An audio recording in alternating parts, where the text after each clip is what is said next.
I'd like to welcome everybody to Unity Spiritual Center. We are honored to have you have chosen to gather with us this morning. If you were here for the first time, we are delighted that you are joining us. And if you are comfortable raising your hand, we do have the ushers who will come out and give you a welcome package. Is there anybody who would like to have a welcome package? Nope. If not, you can pick one up in our foyer. Unity is a practical, positive, open-minded approach to Christianity based on the teachings of Jesus and the power of affirmative prayer. We believe that all people are created with sacred worth, and we are free from discrimination on the basis of race, gender, age, creed, religion, ethnicity, ability, and sexual orientation. We honor all paths to God. Amen. As we begin today's service, please affirm with me Unity's center core values. They are together, loving, accepting, spirit-filled, and joyous. Our vision together, a world powerfully transformed through the growing movement of shared spiritual awakening. And our mission statement, Unity Spiritual Center is a loving environment that nurtures spiritual growth and one another and the world.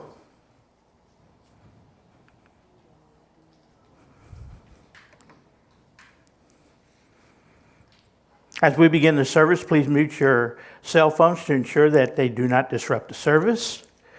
For those of you who have prayer requests, I invite you at this time to fill out your requests, and there'll be a basket that will be collecting those shortly. Prayer slips you can pick up in the sanctuary. There's some in your pews. And if you need one, we can have ushers come and get you one. For now, please hold those requests in your heart as we join together in prayer. As the prayer box is brought forward, join with us for Surely the Presence. Surely the Presence.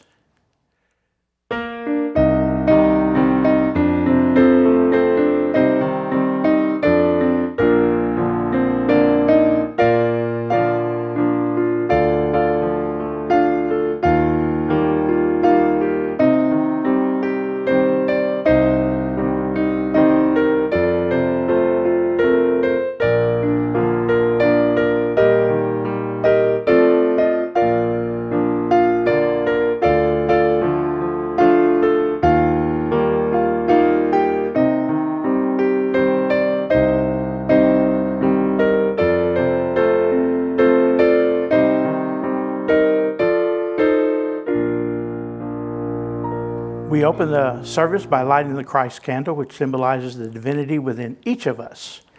And we ring the prayer bowl, allowing the vibration to weave us together and ground us in the power and presence of Spirit.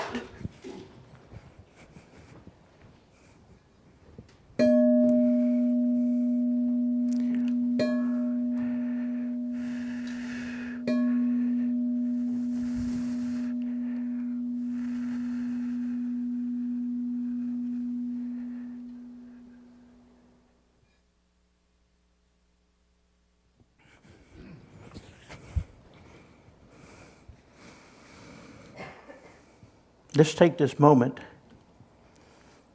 to go in prayer. The requests that you've written, any prayers that you may have, that you keep them in your consciousness, in your heart, in your mind, as we go to Source in prayer.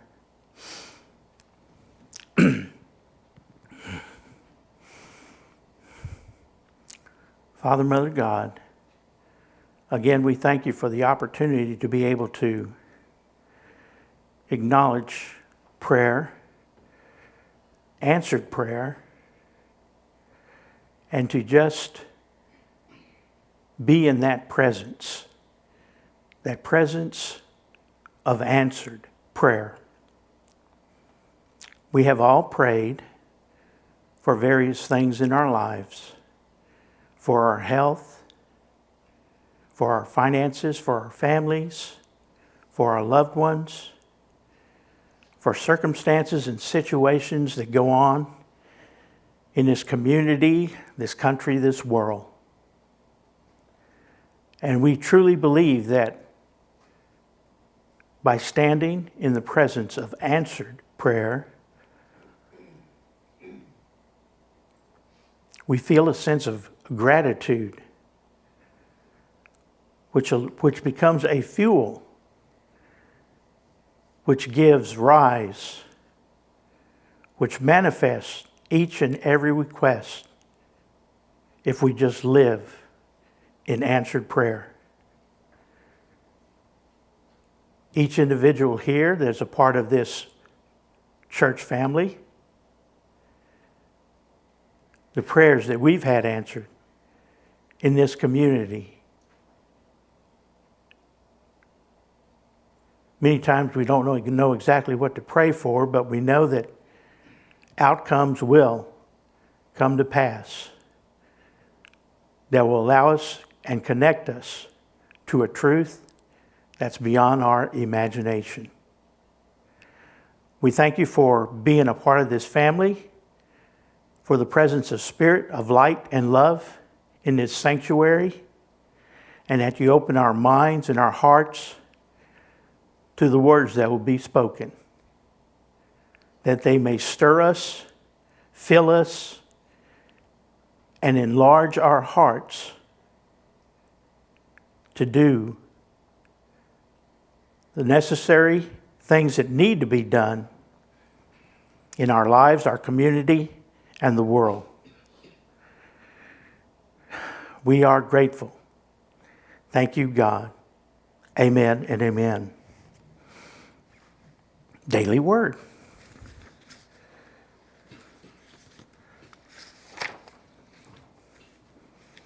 Our daily word today is beautiful.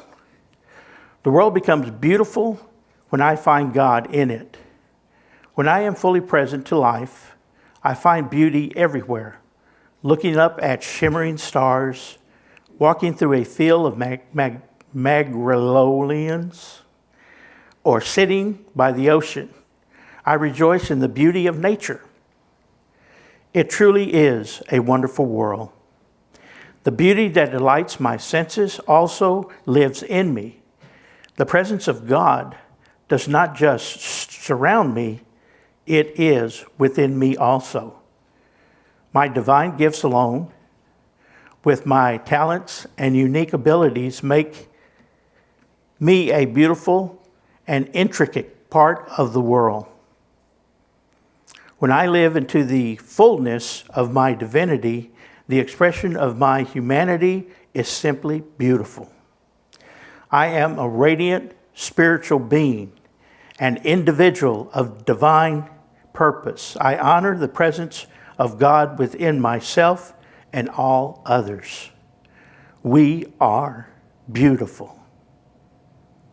One thing I ask of the Lord, that I will seek after, to live in the house of the Lord all the days of my life, to behold the beauty of the land.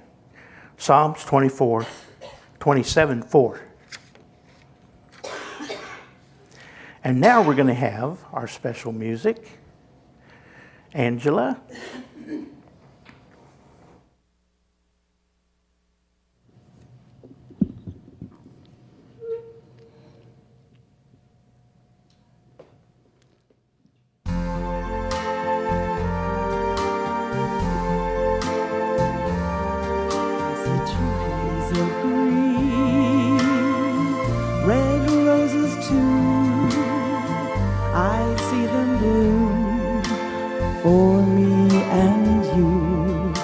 I think to myself, what a wonderful world.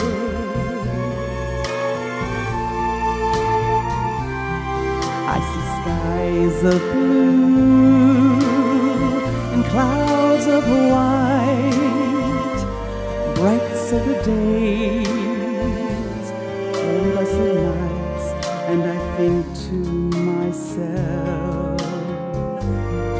what a wonderful world.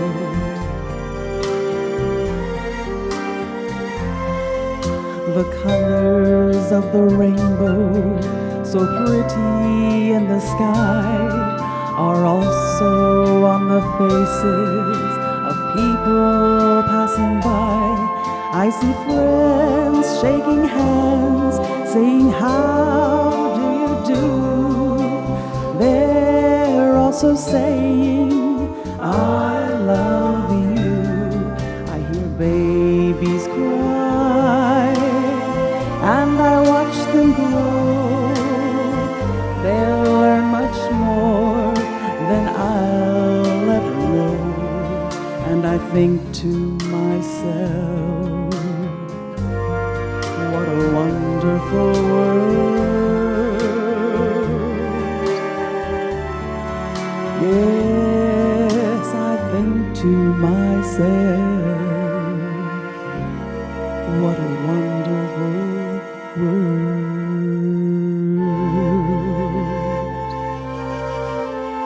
Oh, yeah.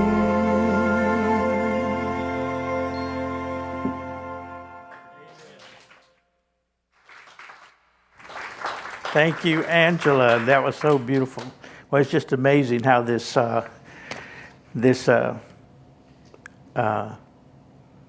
meeting unfolds. The idea of beauty and the world being beautiful, and it's just wonderful.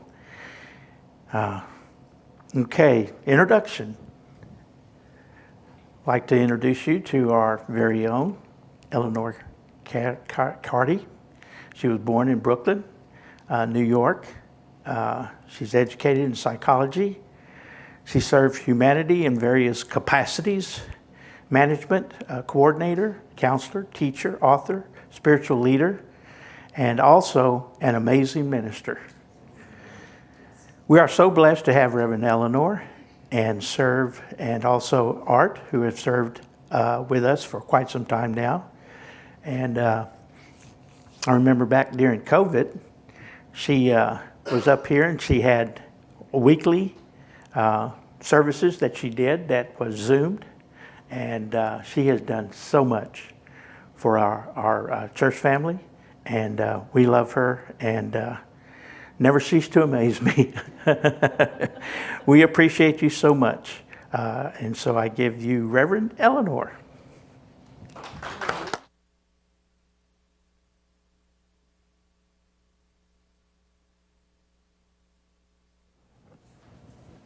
Good morning. Sometimes people say she never ceases to amaze me. I've heard that interpreted in a number of different ways, so it's always, it all depends on who's offering the statement. You know. So good morning. Good morning. Hopefully everybody's enjoying the beautiful weather that we're having. And I want to thank Angela for her beautiful song this morning, and a special thanks from Art, because that is his favorite song. So you have made his day as well. So it really is a beautiful song. So thank you. Thank you. So we're continuing our subject on healing and wholeness today. And we're talking about the aspect of consciousness in that journey. And that wholeness that we talk about exists for every single person. And we look at different people in different ways, and we may say, well, yes, I can see that person's wholeness, or I can see the healing that's occurred for them, but maybe not in everybody. But it truly is there for every single person.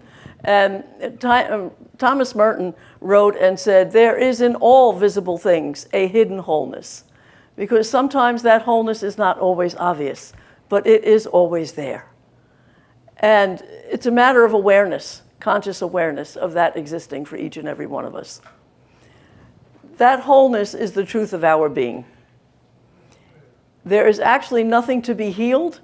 We just need to reveal that wholeness that has always been there.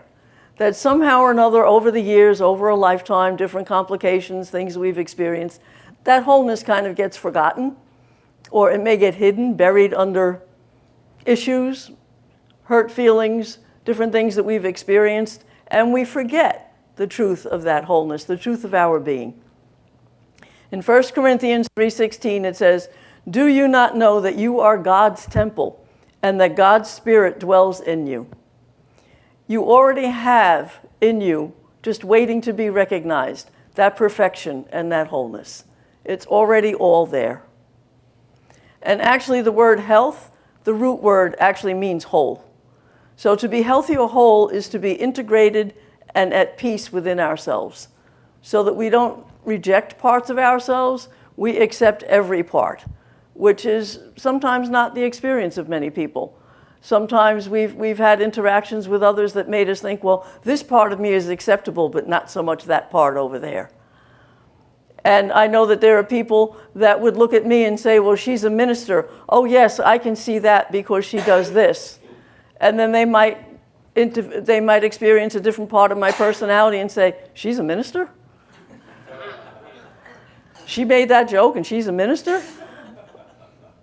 And so it's all part of who we are, and sometimes we've learned to reject certain parts or push certain parts away, and we need to recognize it all. And as part of that, realize our oneness with one another and our oneness with God, the oneness of all of life.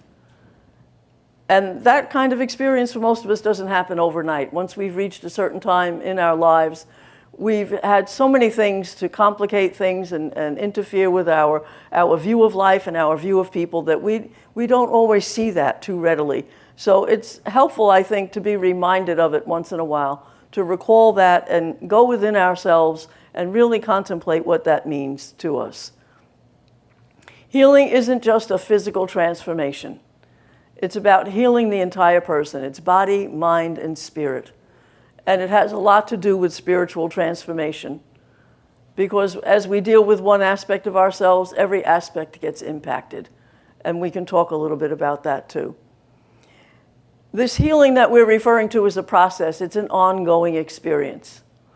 This is something that I started looking into, I don't even know how many years ago anymore. And I'm amazed at the process that still continues, the things that I'm still learning, the things that still come to the surface once in a while that make me say, seriously, I've been carrying that all these years and didn't even know or remember. And I think that that's the same experience that we all have. And it's important to know that because it is ongoing. We may think that it's a point that we have to arrive at to say, well, by now I should have made this progress, or by now I should be perfect. And we already are perfect, we're not always expressing it. And we may be really close to being so well healed, but there's always that one circumstance, that one experience that makes us think, ooh, maybe I'm not as far along as I thought. Because we're still having these human experiences. And things still come up for us that challenge us. And that's just part of the journey.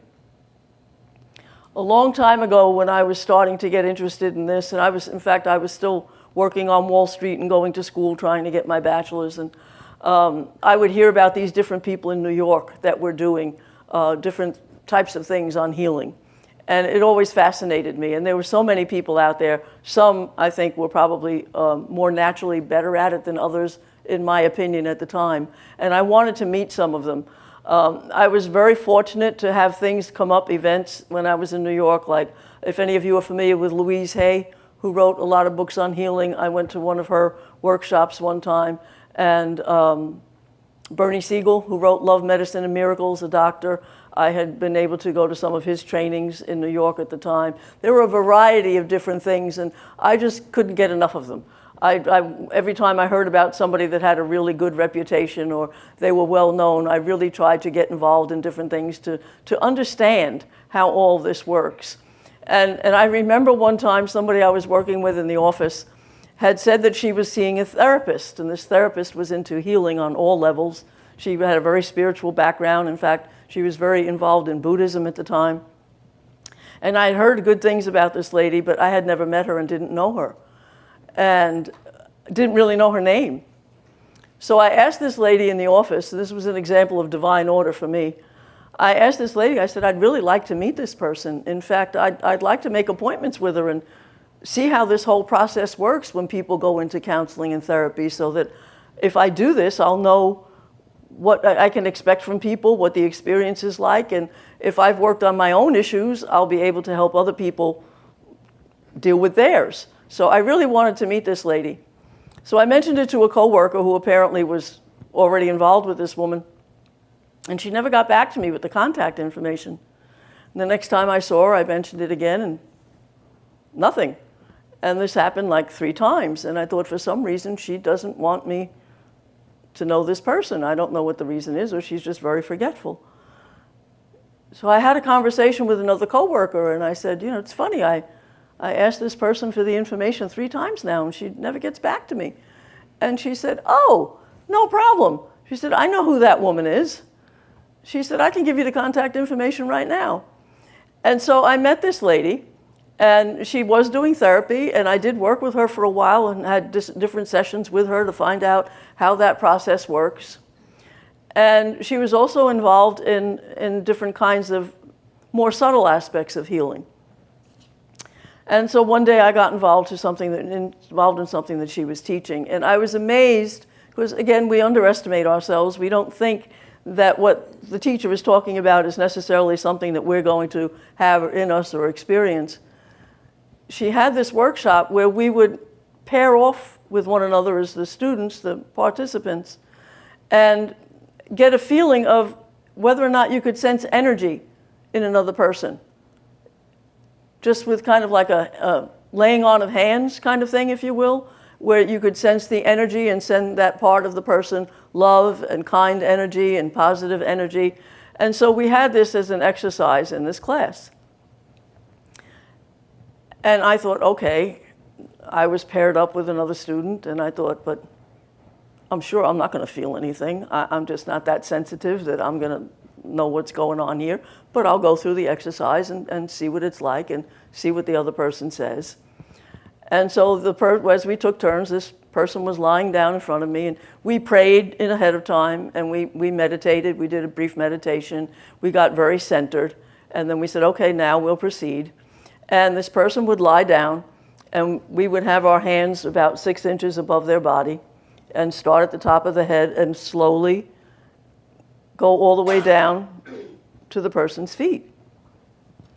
So I thought, well, okay, they're dealing with amateur hour here, but I'll participate, I'll try. And so I started at the top of the person's head, slowly went down, didn't feel a thing. And I thought, well, that's what I was getting what I expected. I'm not going to pick up on anything. And I got a little further down towards about the middle of the body, and I thought, it's a lot warmer in this area. This feels different. There's something else going on. And so I thought, well, I'm not going to say anything right away. Maybe it's just me, confident as, just didn't think I had it. And I kept going and going and going, and it changed again. It got cooler. It got like I wasn't picking up on anything in particular. And when I was all done, I looked at the woman and I said, I have to ask you. I said, do you have anything going on that you're aware of in this particular part of your body? And she smiled and she said, yes, I'm scheduled for surgery next week. And she had an issue in that area that she was going to be operated on for. And I sat back just amazed and stunned that I could feel that. If someone else said they felt it, I probably would not have been in disbelief, but it was me. So I was really taken aback and surprised.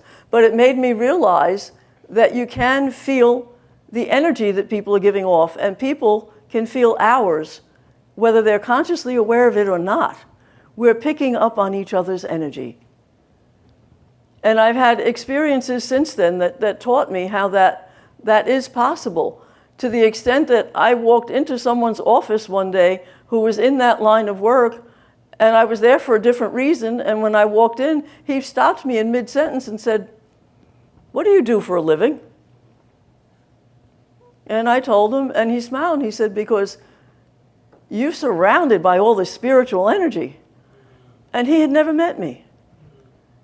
And so he was sensitive enough to be picking up on that. The point of all this story is that energy is real. We hear about it. We hear about healing energy and how our energy impacts us and other people around us and the world. And it is, in my experience now, I understand, a real thing.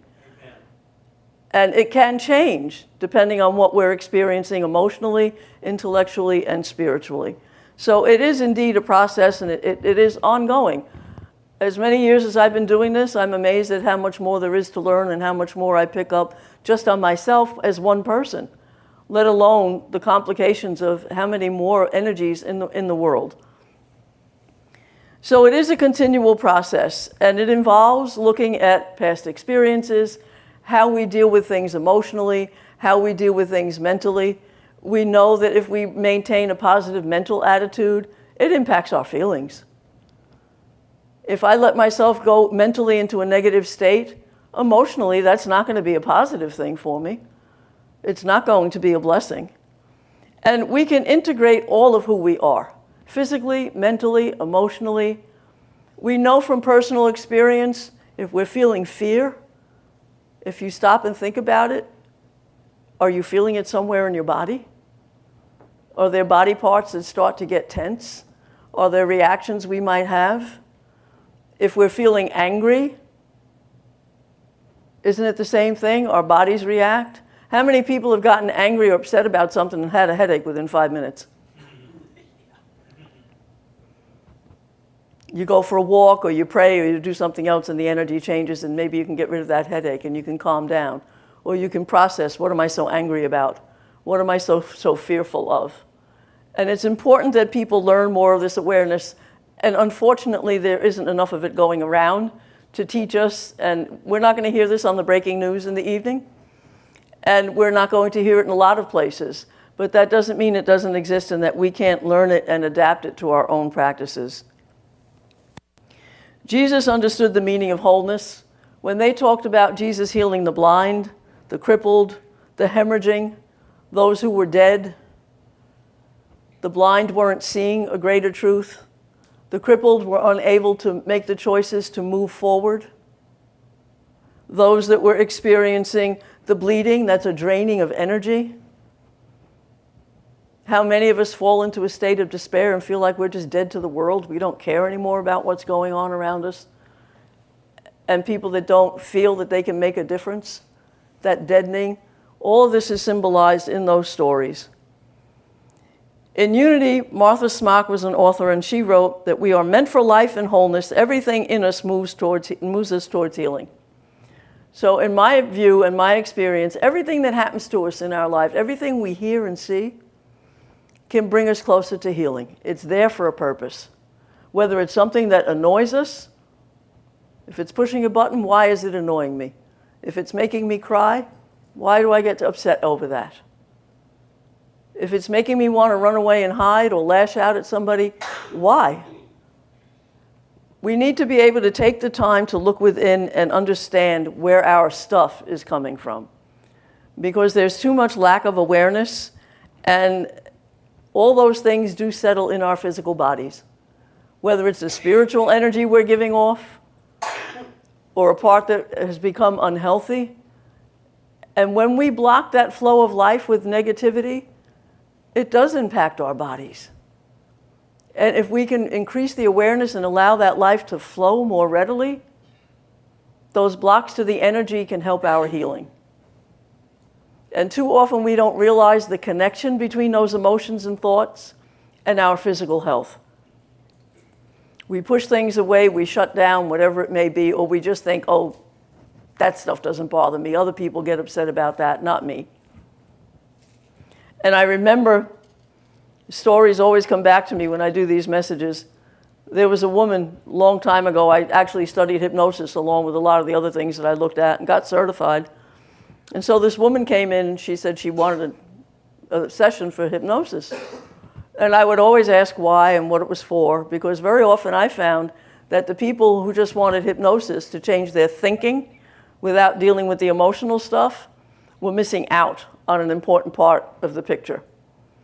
And so this really nice lady came in and she sat down, she started talking to me, and she had asthma.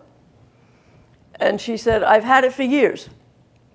But in the last 6 months or so, the asthma attacks have really increased, and they've become more and more severe. And I'm finding it more and more difficult to breathe. So obviously this is a problem. So with all the other courses that I had behind me, I wasn't going to just settle for that and say, okay, fine, what can we do to program your mind to ease your breathing? I said, before we get into any of that, I just wanted to ask you, in the last 6 months, what's been going on in your life? Because you said it wasn't that bad before, and then in the last 6 months, all of a sudden there was an increase. Did you move? Are you in an area where you might be having an allergic reaction to something that bothers your breathing, whatever? She said, no. And then very subtly, as if she wanted to just let it pass, as if it was not significant, she subtly, casually mentioned to me, well, in the last 6 months, my father died and I lost a baby. And I thought, okay, so now let's talk about how that might impact your ability to take in life and your ability to breathe. And as we discussed it, we were able to come to the conclusion that hypnosis wasn't necessarily what she was looking for, that what she really needed was some sort of counseling to deal with the grief, to process what she had experienced in life in the last 6 months, to ease her ability to breathe and take in life. Because I can only imagine the stress that that put on her to have those two experiences within a short period of time. So we're not usually taught to be aware of the approaches we can take to these things. And quite honestly, if we think we can have a shortcut and we can get past it in just a few minutes with a quick fix, hey, I'll take it, right? Why go through a big, long process and, have to deal with emotions? Have to shed tears? Nobody wants to do that. We want to run away. So somebody says, I'll just say these magic few words and it'll all go away. Just pay me my fee, we're done. And really, there are better ways to do it that are deeper, that will be longer lasting, that will actually increase that area of healing. And too often, we don't want to go there. For whatever reason, we're not always very good at helping ourselves or accepting the help, reaching out for it. I had a woman around that same time in my life who called me on the phone, and she said, I want you to help me quit smoking. And I said, okay, fine. And she said, how does that work? She said, because what can you do for me that other people haven't been able to do? Because I've been to 2 or 3 other people for this hypnosis stuff, and it didn't work. I'm still smoking. She said, they told me I have lung cancer, and I still didn't give it up. And I told her, I said, to be honest, save your money. Because unless and until you're ready to quit smoking and value yourself enough to know that you're worth it, I'd be ripping you off. Because that's why it hasn't worked with anyone else. You're just trying to bypass what's really going on and not deal with what the real issues might be. And she thanked me very much. And she said, when and if I ever feel ready, I'll call you back. And unfortunately, she never did. But she just wasn't really ready to help herself in the way that was necessary, for whatever reason. It wasn't my job to judge. But when she said, several other people have tried to help me with this, and they even diagnosed me with lung cancer, and I still didn't do it, I thought, no, she's just not ready. And it's not to judge the woman, but why take her money if you know it's not going to work? And so at least she appreciated the honesty, and I never really heard from her again. So what we're talking about really is awakened awareness. Being aware of what we're doing, why we're doing it, being aware of what's behind the choices that we make, the choices that we make to not do anything that would be in our favor, because we've all done it. We're all in that same boat. The details of the stories may be a little bit different, but it's very much the same situation. It's our human nature, and it doesn't make us bad people. It doesn't make us stupid. Again, it just very often means we're not ready, or maybe we don't think we deserve it. Or we tell ourselves, it's really not that bad. So why wait until it gets that bad and then make it a more difficult process? But those are questions we all need to ask ourselves. And again, that goes back to conscious awareness. We lose sight of our true nature as spiritual beings. One of the expressions we pick up in unity is, you are perfect, whole, and complete. Do you ever hear the expression, God does not create junk? God does not create us to suffer. And sometimes we create our own suffering. There's something to learn. And sometimes there is suffering that takes place that we didn't create. We had nothing to do with. But we can still learn things from it and still make it a healing event if we choose to. Again, it all goes back to awareness. And it begins with awareness of our true nature and the potential that we have to experience that wholeness. To remain in that state of consciousness where we recognize that we are one with God. We are never disconnected from that presence and that power. And within that presence and power, everything becomes possible. Healing, even if it doesn't look as though there was a physical healing, there are so many other levels on which that healing occurs. The emotional level, the mental level. Sometimes it's a state of, it's an attitude. But we live in what they call spiritual amnesia. We forget the truth that we know deep within us. So it's a matter of recalling it and living accordingly. Realizing our oneness and realizing our wholeness. Not just with God, but with one another, with everyone in the world, even the ones we don't like, even the ones that we change the channel on the television when we see show up on the screen. We're all one. And sometimes that's really hard to recognize.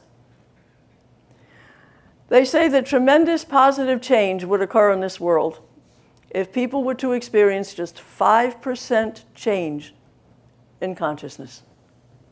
5%. Imagine the difference that that could make if we just changed our awareness and our consciousness just by 5%. Doesn't seem like a whole lot, but if enough of us do it, it makes a tremendous difference. And we can create that change and influence other people in it in very tiny ways that don't seem very significant, but they are. And I've seen it happen again and again, and I've shared some of the stories.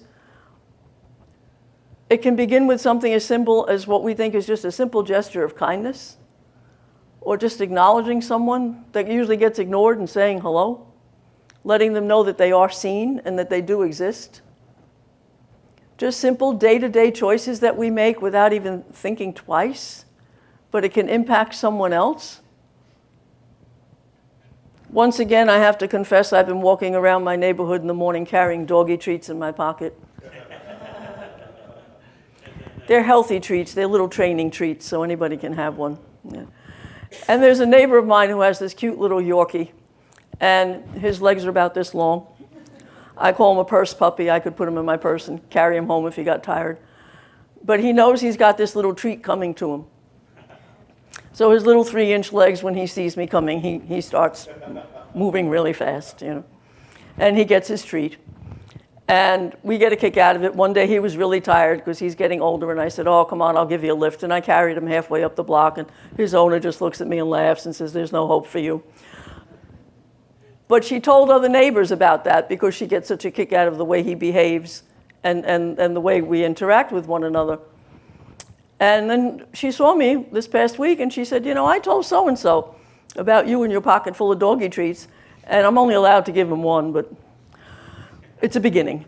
And she told other people about it because she thought it was funny.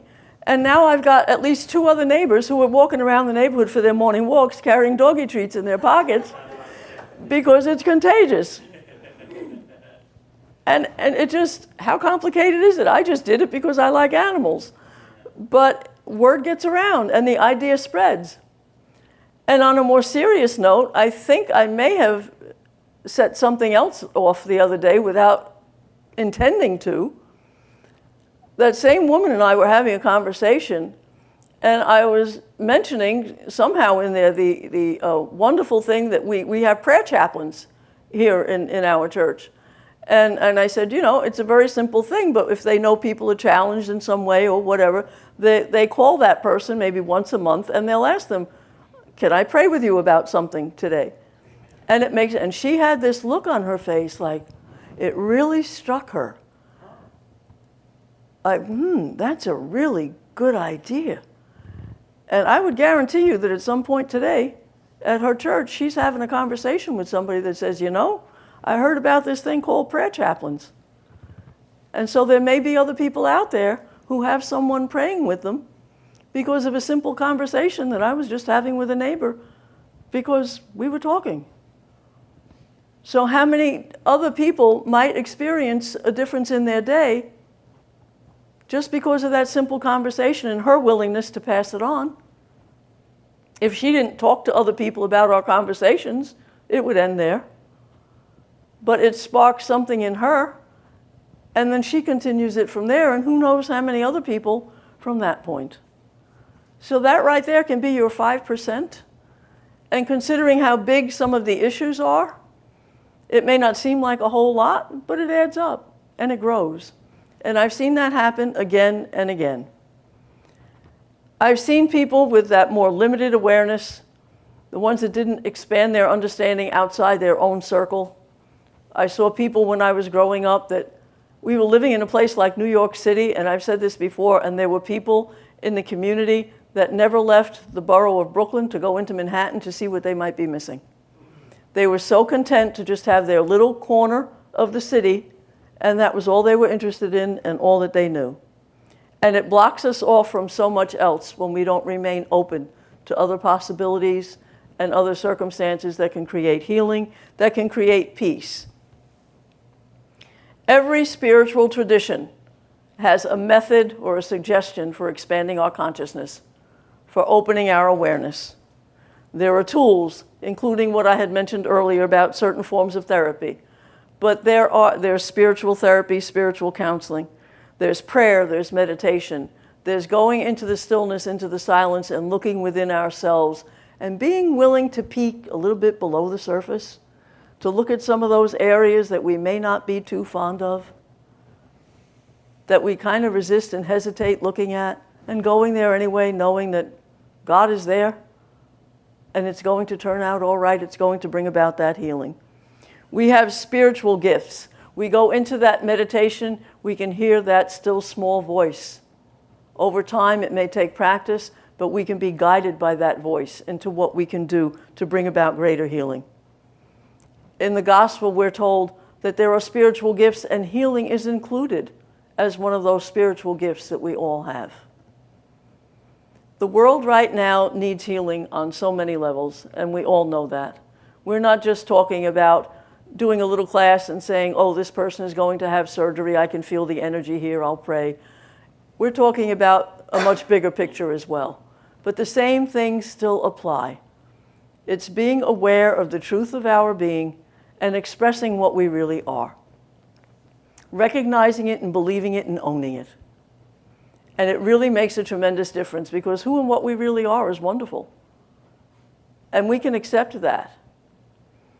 I had a conversation with somebody recently, and a lot of it was funny, but at one point he said to me, years ago, he said, I met this young lady, he said, and I really liked her. And he said, I was doing everything to impress this woman. He said, I told every story I could tell. I spent money. I took her to fancy places. I showed off with my car. I talked about my big shot job and all this stuff. He said, and none of it was working. And he got to know her well enough after a while. And he said, I've been trying. I've been doing everything I can to make an impression on you, and you don't seem to be at all impressed. And I just don't understand what would it take to impress you, because I'd really like to get to know you better. And she looked at him and she smiled and she said, just be yourself. Hadn't occurred to him. Somewhere along the line, he got the impression that just being himself wasn't going to be enough. And so many of us think that, well, just what I have to offer isn't going to be enough. Just that little gesture that I can do isn't going to be enough. And P.S., he's been married to that woman for 43 years. So the advice of just be yourself apparently paid off very well.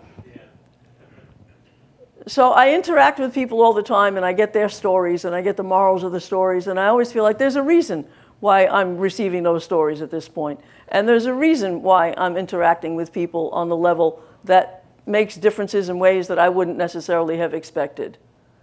But whatever it is we can do, whatever it is we have to offer, we're not just talking about personal healing.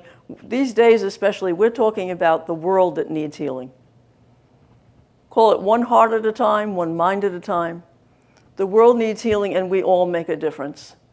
We all need to recognize that there are tools that we can work with And we don't have to be in government. We don't have to be in ministry. We can just be who we are and bring about that healing each in our own different way. We have to know that there are spiritual tools, emotional tools, many different ways to approach this. There are many more tools than we have than going to the store and buying a gun and learning how to pull the trigger. That doesn't heal or solve anything. Amen. And because there's not enough healing occurring in the world, too many people are falling into the fear and the anger and the despair and whatever else they're not looking at, and they're lashing out because there is a lack of awareness of what's really going on inside.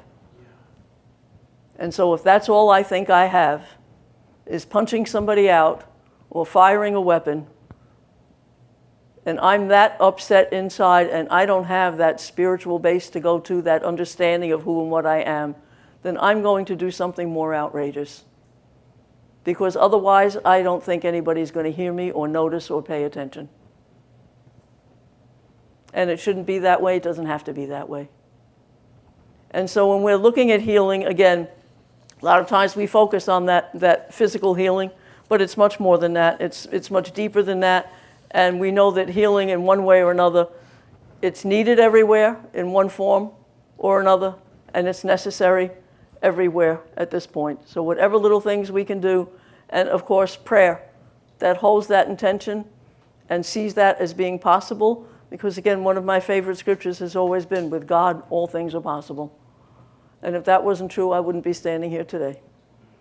So I thank you all for listening, and I encourage you all to go to the store and get the little bag of doggy treats and do the best you can. I know Mark already has his. I can hear him laughing. He knows what to do. But again, thank you for listening, and I think Elaine now is going to bless us with her music.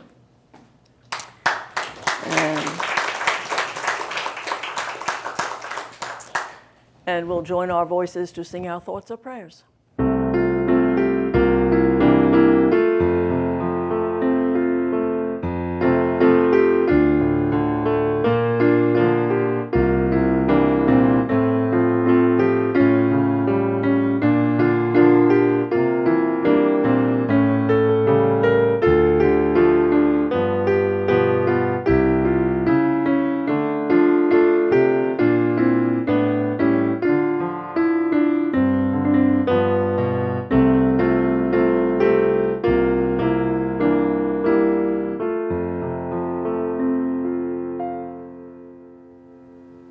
And so I invite each of you to simply relax,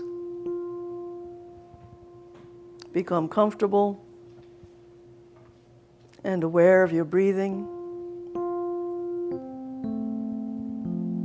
and allow each breath to bring deeper and deeper relaxation and awareness. Awareness of God's presence.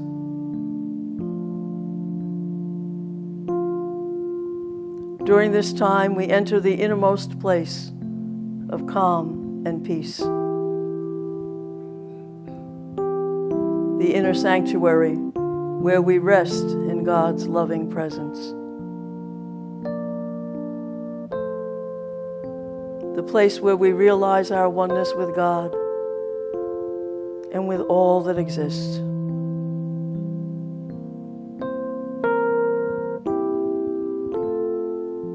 We release all thoughts except thoughts of oneness and wholeness. We experience our eternal connection with divine love and divine life.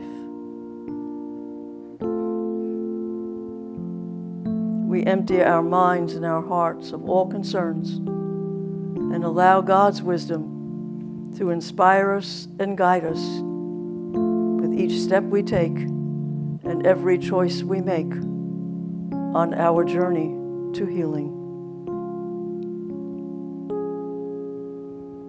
As we experience God's healing life flowing through us, we are renewed and restored in body, mind, and spirit. We allow ourselves to simply be,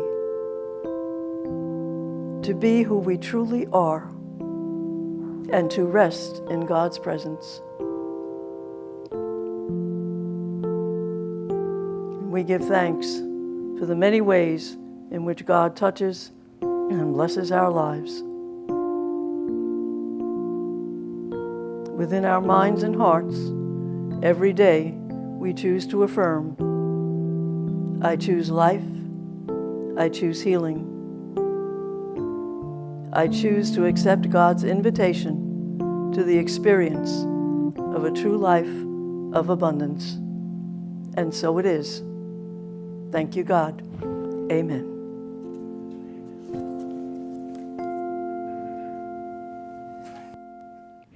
Hello, I hope you've enjoyed today's service. I hope that it has touched your heart, that it has impacted you in a positive way and helped you on your spiritual journey.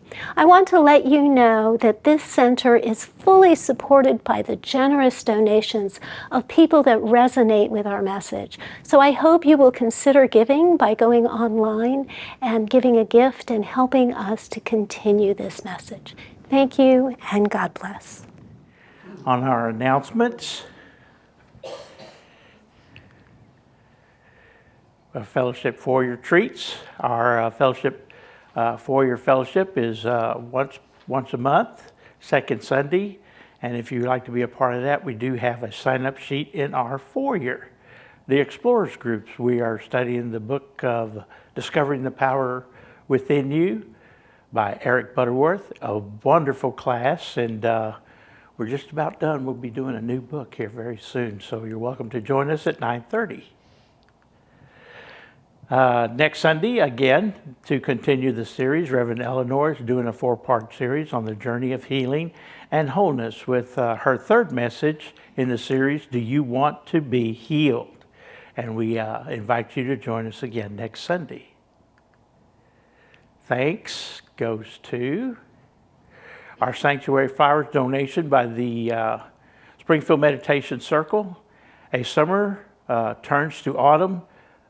We remember with fondness the memories and friends that have passed on into spirit, awaiting the spring to awaken our relationships once again. Thank you so much for those flowers. And our ushers, Sue and Mark, thank you so much. Kelsey, thank you for getting me started here. Elaine, thank you, Elaine.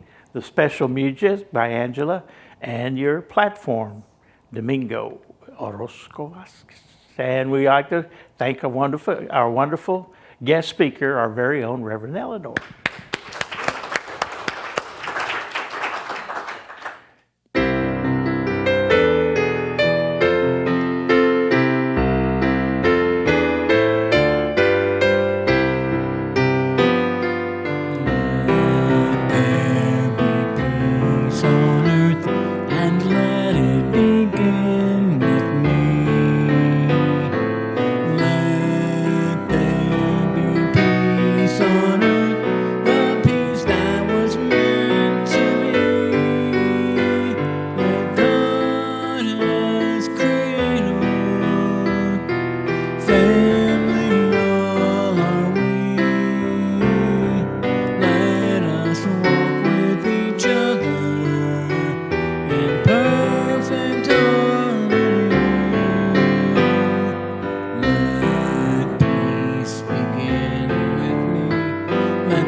And now let's join together in our prayer for protection. The light of God surrounds us. The love of God enfolds us. The power of God protects us. And the presence of God watches over us. Wherever we are, God is, and all is well.